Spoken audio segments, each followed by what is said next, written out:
so I think I'll get started. Hopefully more people will follow in later.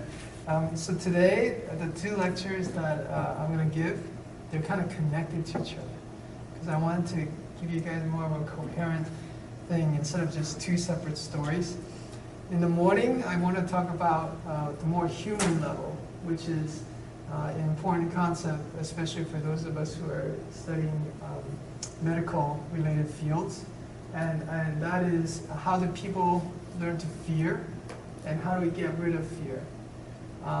So that's important because there's a lot of indications, for example, when you have people who are coming back from the wars or from a traumatic incident. So for Japan, you know, for instance, like the 2011 tsunami.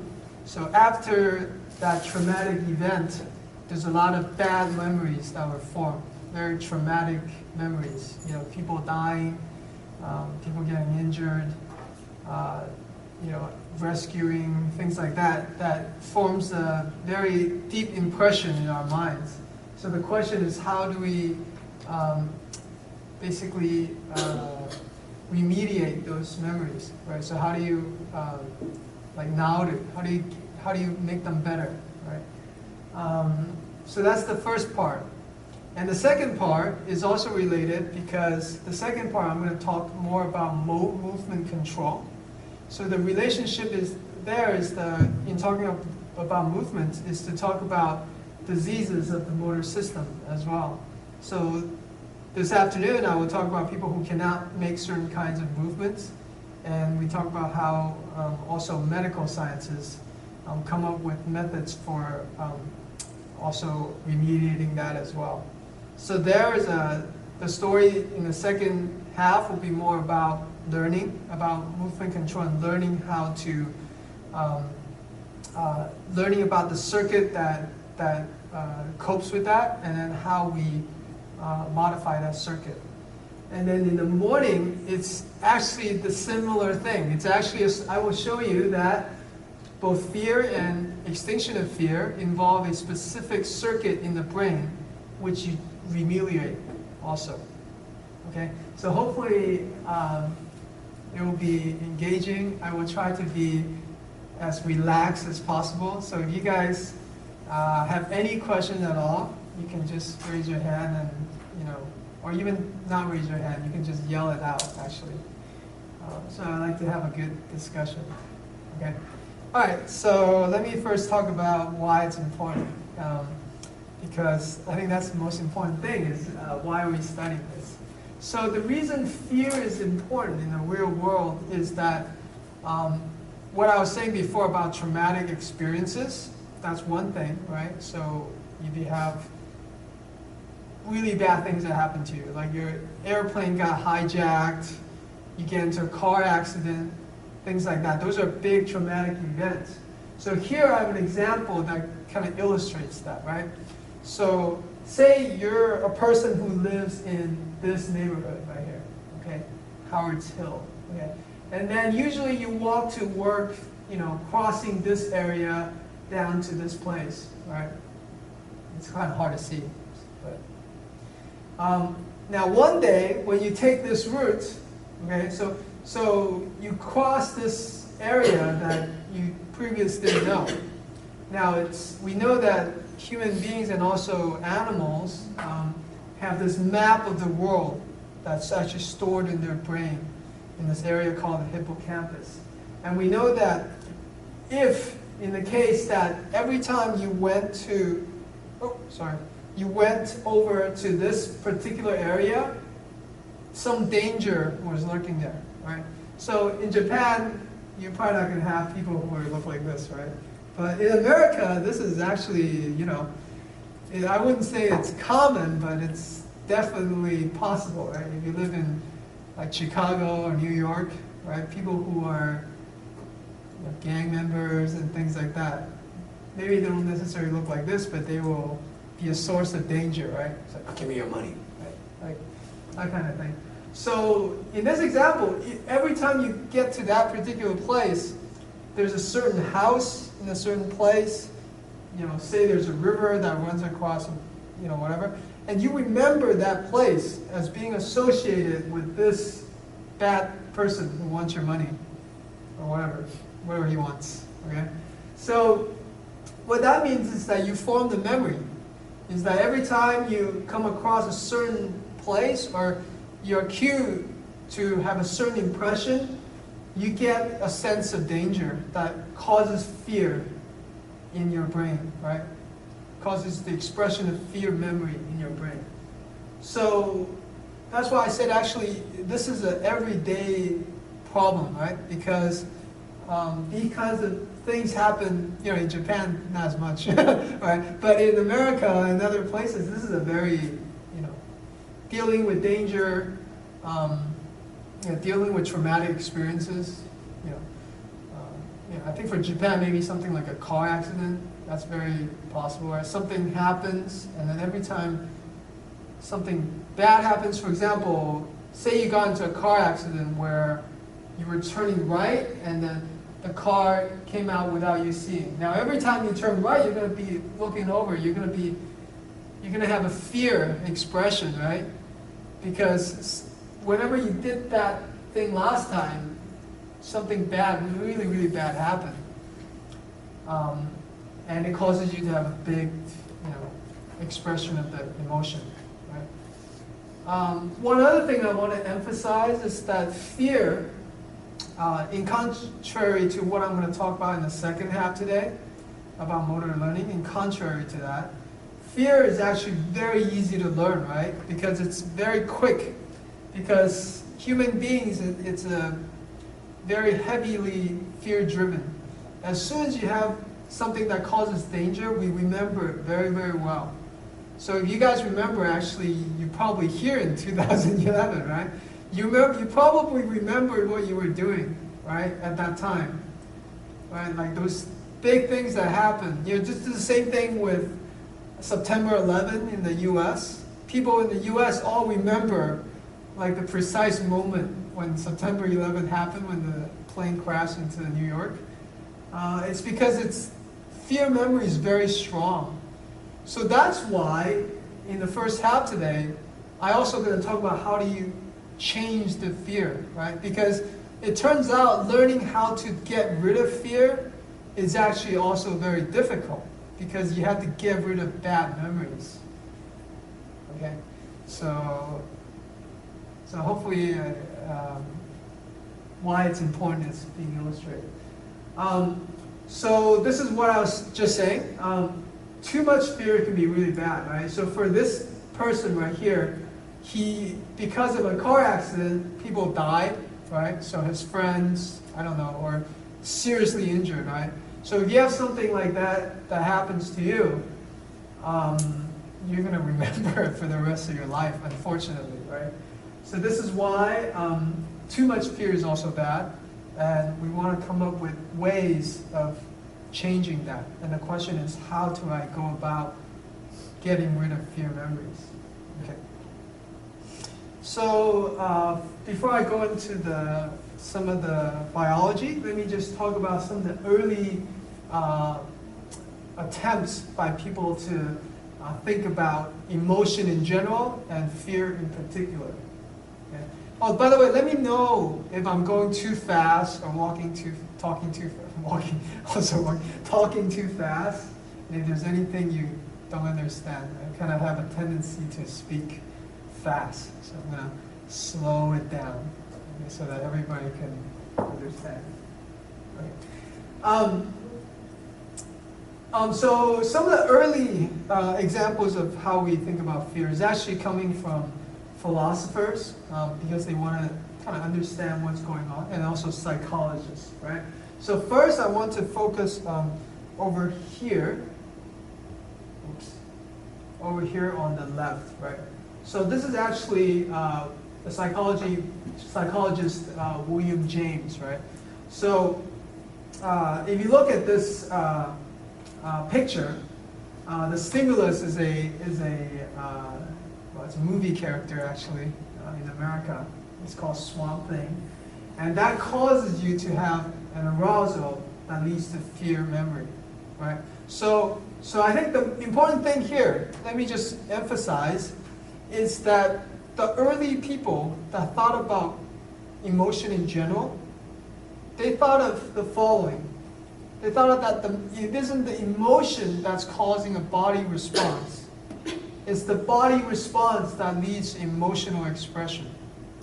Okay, so let's just think about that with me, okay? So if you have an expression of happiness or fear or any other emotion, right? It could be one of two possibilities, right? Well, there are probably more, but the two main possibilities, right? So one is it's because whatever your body's expression, for example, you have faster heartbeats and you have sweating, it is possible that that is causing you to sense fear. But it's also possible that you fear, therefore your body is now expressing, faster heartbeat. So the question is, which one is it, right? So same thing. So let's think about happiness, right? It could be that you're happy, therefore you smile, right? But it's also possible that you're smiling, like, so whatever happened to you, like you got a great scholarship, something like that, and you smile, and then the smile causes you to be happy. Right? It's kind of tricky, right? Like, which one is it, right? So it turns out there's a lot of studies of this by psychologists early. And most people initially thought that it's the body's reaction to the emotion. In other words, the early psychologists, the really, really early ones, they thought that, well, why am I happy or why am I sad? Well, it's because my brain is sad, and therefore it causes me to have these symptoms in the body, right? So if I feel sad, then I have these changes in the way I express myself, for example, right? But these guys, in particular, I think William James, right? What they thought is that actually it's not. It's actually coming from the arousal of your nervous system. So in other words, it's your body reacting. And then once your body reacts, then your mind interprets that as an emotional response. So it's actually kind of a paradoxical way of thinking about it. If you really thought about it, like you wouldn't think that that's the way it would happen. But then people did like experiments where they can disconnect the two. So for example, they can take away one or the other and figure out whether you still have the other, right?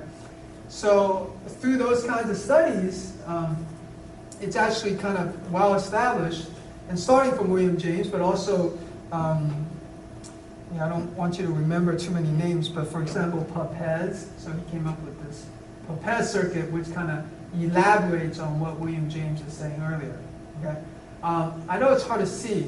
Okay, this is why I was asking people to come to the front. But basically, it says sensation going into motor cortex.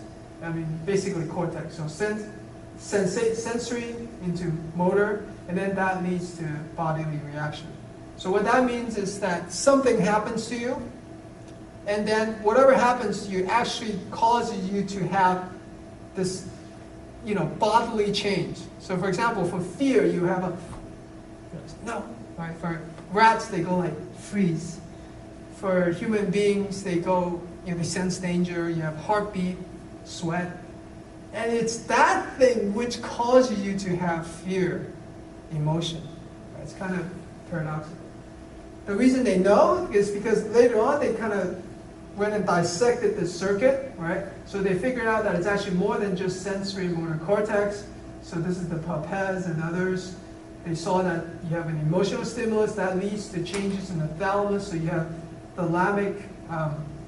So these are kind of circuits in the brain. It's okay, you don't have to know all the details, but circuits in the brain causes the release of certain hormones in the hypothalamus, right? And the hypothalamus also actually talks to mostly hippocampus, and also, as I would talk earlier, to these limbic structures, one of which, the most important probably, is the amygdala. I will talk about the amygdala a lot today. And those kinds of changes actually leads to the expression of the emotion, right? And I will show you actually, it turns out the amygdala is a very important part of how this memory is learned. Okay. Any questions so far? This is kind of just general ideas. You're all with me. Okay, cool. So let me talk about. So let me start by showing you a very basic experiment, right? Because this is as close as humans as we can go, and still figure out how things work by getting rid of different structures in the brain, right? Because that's kind of what we want to do ultimately. If we study humans, most of it is kind of correlation, right? If this happens, do you also see something in the brain? But what you want to do is you want to manipulate. So you want to change something in the human or animal brain and see what happens. See if you can get difference in how you express fear and fear extinction, right? So in this case, you can do that in monkeys earlier. Actually, these type of experiments is kind of harder to do now because it's not so easy to do this.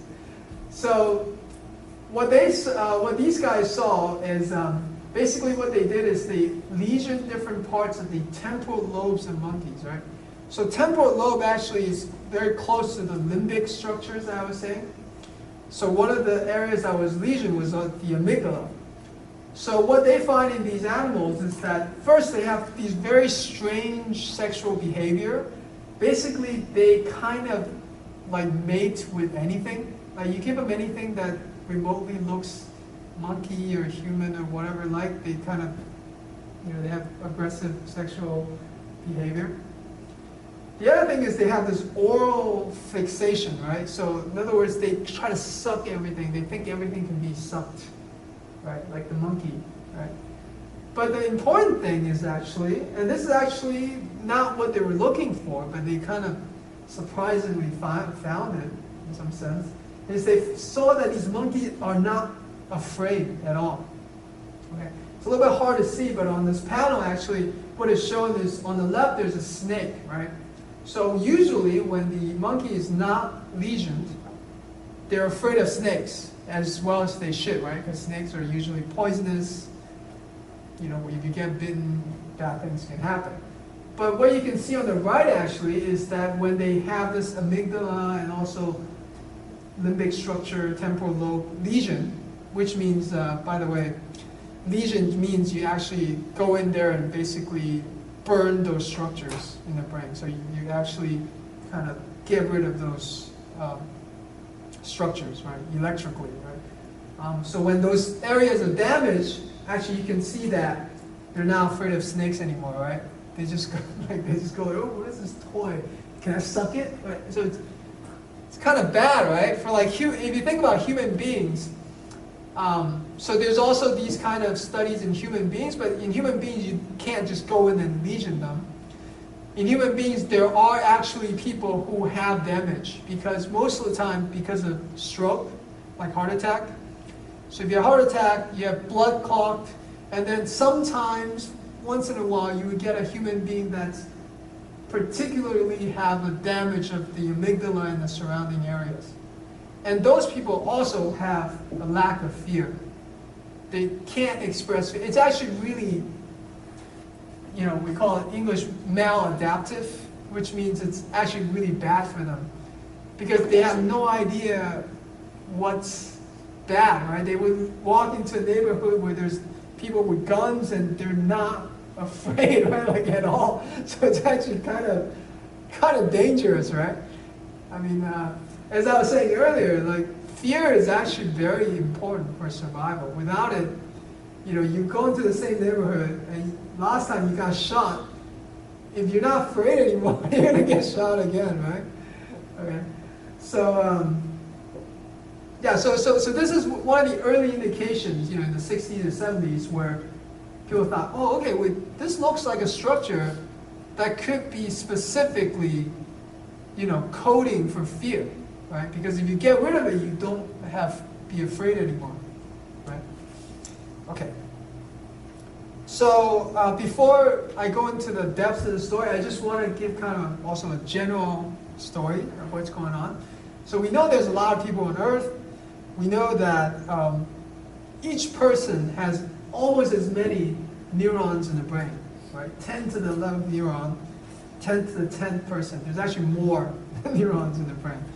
So the reason I want to bring up this up is because we want to go from the human being to the cell, and then also from the cell into individual levels of the cell, the circuits within the cell.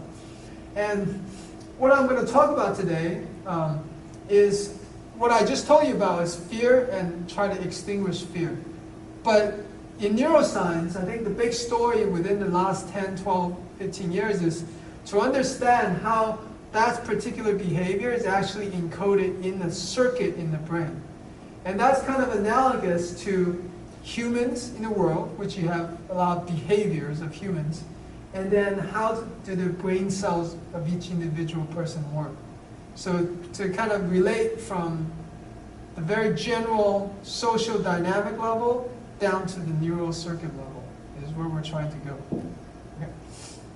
Okay, so now let's go, let me take you there.